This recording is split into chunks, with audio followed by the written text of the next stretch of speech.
Avant de sélectionner les informations à mettre dans votre CV, il vous faut identifier les éléments propres à votre parcours qui seront le reflet de votre expérience professionnelle.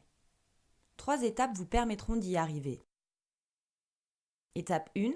Tout d'abord, commencez par découper les périodes de votre vie professionnelle.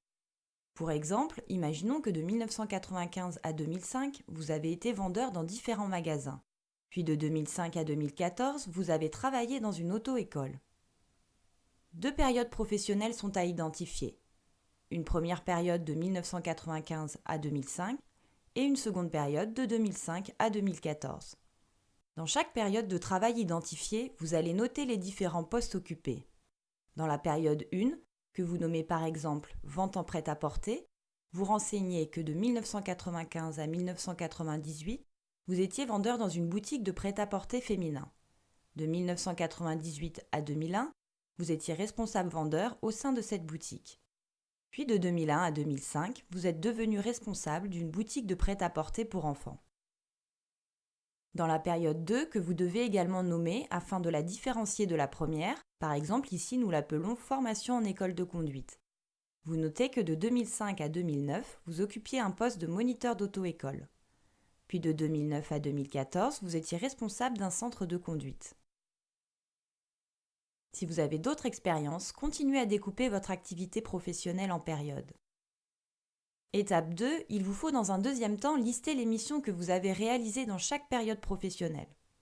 Dans la période vente en prêt-à-porter, vos missions étaient accueillir les clients, vendre en magasin, mettre en rayon les produits, former les vendeurs, élaborer et gérer les plannings, coordonner l'équipe, etc.